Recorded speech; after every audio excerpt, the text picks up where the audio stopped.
আমার আজকের রেসিপি আমের সন্দেশ।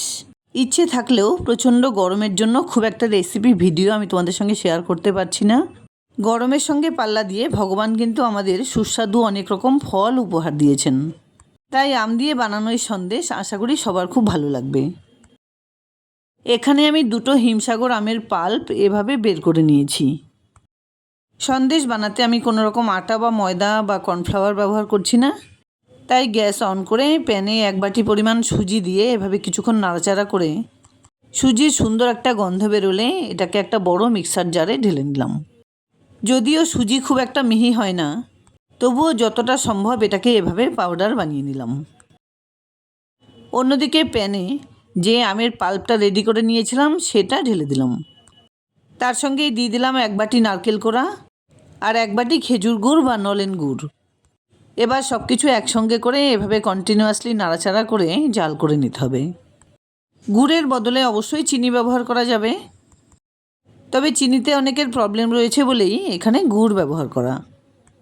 2-3 মিনিট ধরে জাল করে নেবার পর এর সঙ্গে মিশিয়ে দিলাম 1 বাটি দুধ। সামনেই জামাই ষষ্ঠী, সেই উপলক্ষে বা তাছাড়াও যে কোনো দিন খুব কম সময়ে এই সন্দেশ রেসিপিটি খুব সহজেই বানিয়ে নেওয়া যাবে। 3-4 মিনিট পর দিয়ে দিলাম কিছু কুচনো কাজু বাদাম, কিছু কিশমিশ আর টুকরো করে কেটে নেওয়া আমসত্ত্ব। এর সঙ্গে 1 টেবিল চামচ ঘি দিয়ে একটু নাড়াচাড়া করে ভেজে রাখা সুজিটা ঢেলে দিলাম।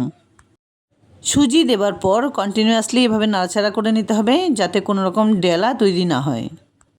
আর এই সময় যাতে গ্যাসের ফ্লেমটা লো টু মিডিয়ামে থাকে সেদিকটাও খেয়াল রাখতে হবে, যাতে কোনো দিকে পুড়ে না যায়, তাহলে কিন্তু এই সন্দেশটা খেতে ভালো লাগবে না। মিশ্রণটা ঠিক এরকম তৈরি হলে গ্যাস অফ করে দিতে হবে। অন্যদিকে একটা প্লেন থালাতে আমি আগে থেকেই ঘি ব্রাশ করে রেখেছিলাম, তার মধ্যে সমস্ত মিশ্রণটা ঢেলে দিয়ে সঙ্গে সঙ্গে এটাকে এভাবে ছড়িয়ে নিতে হবে। দেরি করলে কিন্তু শক্ত হয়ে যাবার সম্ভাবনা থাকতে পারে। একটু ঠান্ডা হয়ে এলে ফ্রিজে 1 ঘন্টার জন্য রেখে দিয়ে সুন্দর করে কেটে নেব।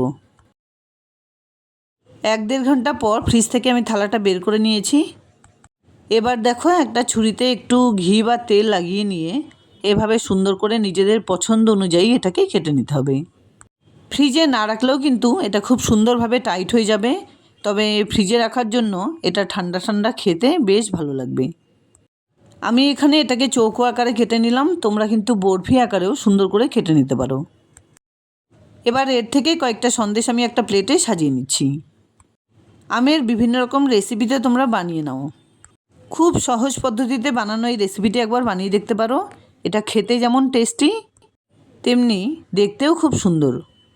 আর এর থেকে 2টো খেলে অনেকক্ষণ পেটও ভরা থাকবে। কয়েকটা সাজিয়ে নেবার পর বাকিগুলো থালায় রেখে দিলাম। যাই হোক, দুর্দান্ত স্বাদের আম দিয়ে বানানো সন্দেশ একদম রেডি। ভালো লাগলে লাইক, শেয়ার, কমেন্টস করতে ভুলবে না প্লিজ। আর এরকম নিত্য নতুন রান্নার আপডেট পাওয়ার জন্য চ্যানেলটাকে সাবস্ক্রাইব করে পাশে থাকা বেল আইকনটা অলে করে দিও। দেখা হচ্ছে নতুন কোনো রেসিপি নিয়ে। ভালো থেকো, ধন্যবাদ।